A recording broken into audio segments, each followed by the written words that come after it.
po kayo ng 3 points lang na maiksi para makita natin kung gaano kaimportante ang panalangin, bakit tayo dapat manalangin, bakit tayo dapat magkaisa sa pananalangin. Daniel chapter 6 verse 10, sabi ng Daniel 6:10, "Now, when Daniel knew that the writing was signed,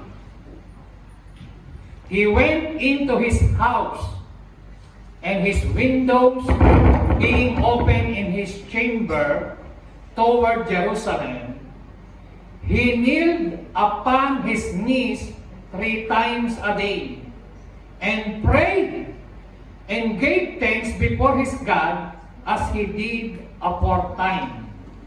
Ilang beses nananalangin si Daniel? 3 times. Ilang beses po siyang lumuluhod sa isang araw? 3 times a day. So sabi ng Bible, nung nalaman ni Daniel na yung batas, yung decree, na ang sino mang sumuway sa utos ng hari, kasi po nagpagawa ang hari ng malaking estatwa na goat, at kapag tumugtog na ang mga manunugtog, ang sino mang sumamba sa kanyang Diyos na sinasambahan, maliban doon sa estatwa na ipinagawa ng mahal na hari, ang kaparusahan ay kamatayan. So alam po ni Daniel na yung batas na yon, napirmahan na ng hari, at pag napirmahan, hindi na pwedeng mabalik, hindi na pwedeng mabaliwala.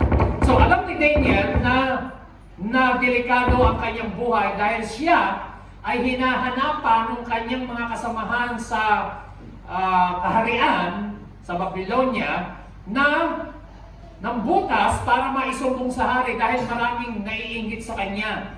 Dahil po si Daniel, mga kapatid, ay hindi lang ho siya simpleng tao na may katungkulan sa kanyang kapanahunan na yon. So Daniel, mga kapatid, he was the prime minister of his country.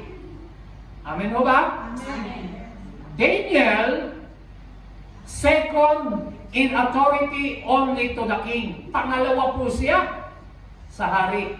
Pangatlo, Daniel, he was a successful man who had risen from slavery to the high office of prime minister. Galing siya sa pagiging slave, na-promote hanggang siya po ay napunta siya sa office of the prime minister. He was one of the most respected and feared men in the nation sa panahon na yon, si Daniel. He was a major politician of the day. He was a civil servant, yet he prayed 3 times a day, every day lumuluhod siya. Bakit? Ganon siya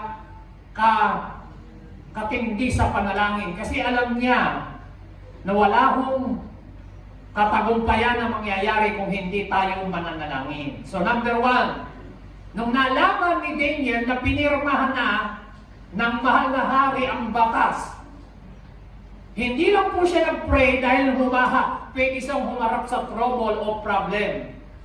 Daniel was not just praying because he was in trouble, he had a habit of praying. Dahil ito po ay ugali niya, nakasanayan na niya, kostumbre niya na lagi siyang nananalangin, may problema at wala. So marami po kasing Kristiyano, nagpipray lang sila pag may problema, nagpipray pag may pangangailangan, nagpipray kapag nawala ng trabaho, nagpipray kapag nagkasakit, nagpipray kapag nasa mabigat na problema sa pamilya, pag may trouble, may trials, nagpipray. Pero kapag wala nang matinding pangangailangan, bumababa na yung apoy at init sa pananalangin. Tingnan niyo po, ako po experience ko, kitang-kita ko, dito po sa church, ang daming pumupunta ho dati sa prayer meeting natin, prayer devotion, lalo na yung mga walang papel, talagang laging nagpapaprayan. Pero marami hong nagpapapel. Ayun, sa awa ng Diyos. Di ko na po sila nakikita, pero buti na lang at may nananatili. Amen? Amen. So, number 1 reason, bakit kinakailangan po tayong manalangin?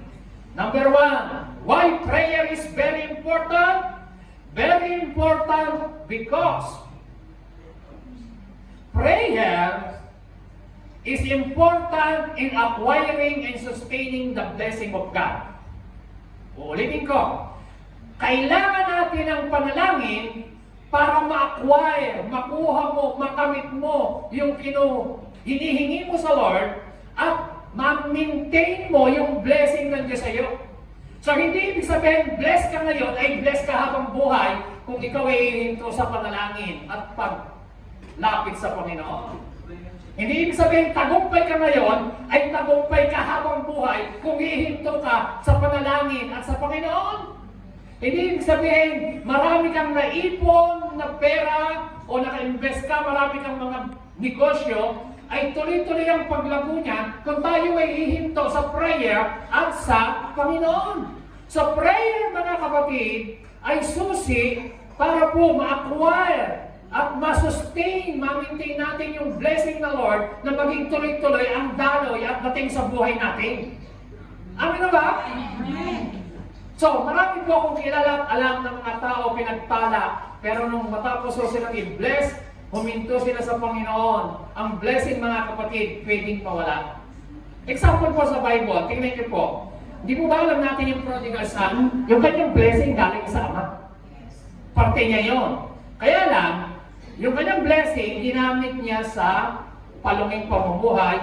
Ano nangyari sa kanya? Naghirap siya ng gusto. So mga kapatid, bless siya. Amen? Are you listening? Amen. Super blessed itong bata na ito na bunso. Dalawa lang sila mga kapatid, isang panganay, isang bunso. Pero, nakita niyo po, dumating yung time na yung kanyang blessing nawala, siya po ay naghirap ng tulad ng isang pulubi, wala siyang makain, kahit pagkain ng baboy, wala nang magbigay sa kanya. Tingnan niyo po yung ginawa ng kaaway kasi lumayo siya sa Ama. Are you listening? Amen. So, ibig kong sabihin mga kapatid, once na tayo lumayo sa Panginoon, lumayo tayo sa pamamagitan ng prayer, di na tayo nag-meditate, ayaw na nating mag-church, hindi ibig sabihin, bless ka ngayon, ay bless ka habang panahon. Pwedeng mawala yan, at pwedeng kuhanin ulit yan. Amen? Amen ba?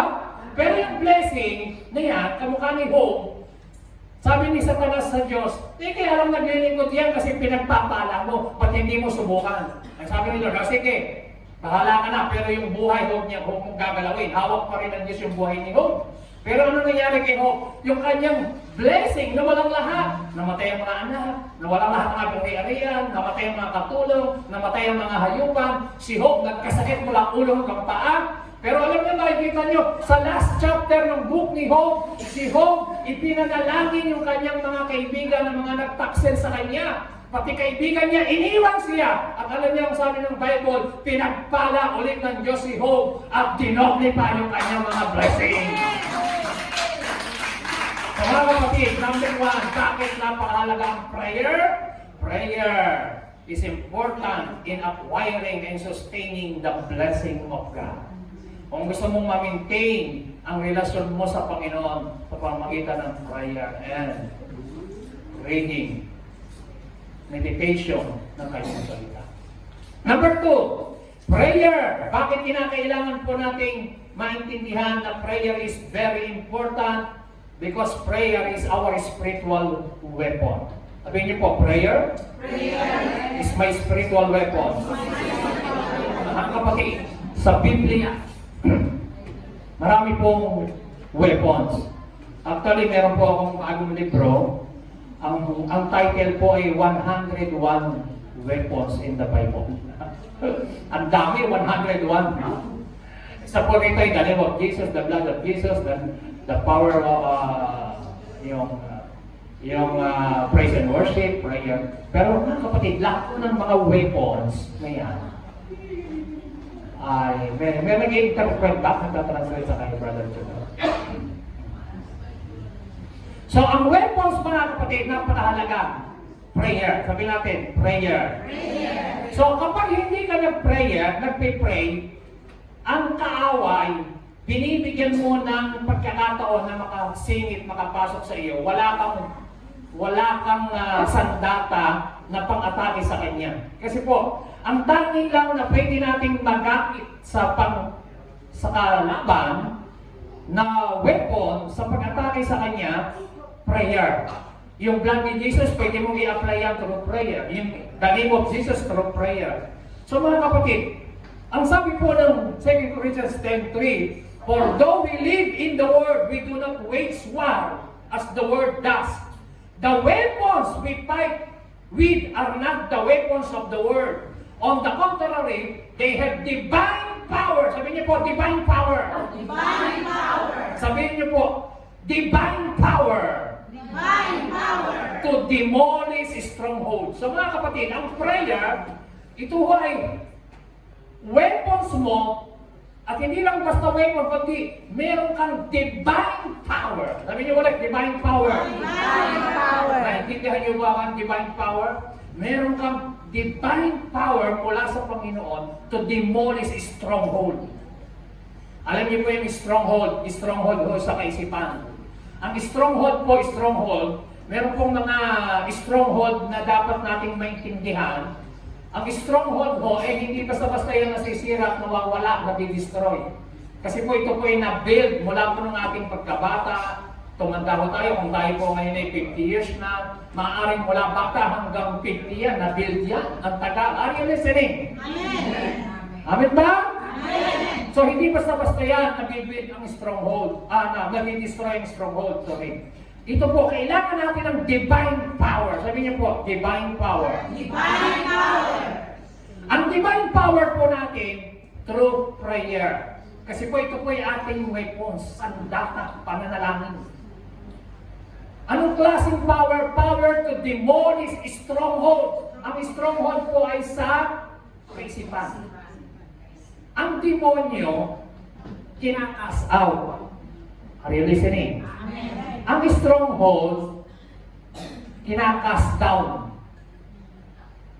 Ang demonyo, pinapalayas natin sa pangalan ni Jesus through the anointing of the Holy Spirit. Ang stronghold, nire-renew natin ang kaisipan. Kasi po, ang ibig sabihin ng stronghold, namamahay siya sa isip natin, yung tinatawag na house of thoughts. Sabi niyo, house of thoughts. Ano po ang mga stronghold? Halimbawa, stronghold of fear, depression, stronghold of poverty mentality, stronghold of yung mga sobrang negative, depression, oppression, stronghold po yan, rebellion, disobedience. So, yan po ay sa isip. Ngayon, ang panlaban mo dyan, yung Word of God, kukuhanin mo through prayer. Stronghold, masisira. Yung power na yun, divine power to demolish stronghold. Ngayon, gaano katagal? It takes time. Kailangan ng patience. Maaaring hindi po isang dali lang. Are you with me? Amen. Hindi po, ano sabihin mo, pray ako ngayon, bukas tapos na, no?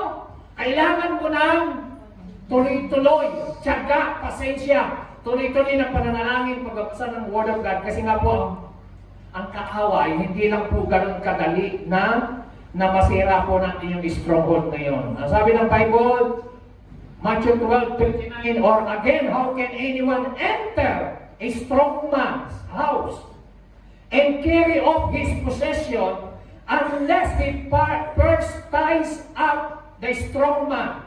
Then he can plunder his house. Sabi niyo po, strong man. Strong man. Sabi niyo, stronghold. Stronghold. Okay, magkaiba yan. Ang strong man, evil spirit. Ang stronghold, ito po yung house of thoughts na na-develop sa atin. Tinuro ko po sa inyo yung cycle. Nagsimula lang sa suggestion, tapos na-establish, tapos pinaniwalaan natin, tinanggap natin sa isip natin, sa buhay natin, naging stronghold.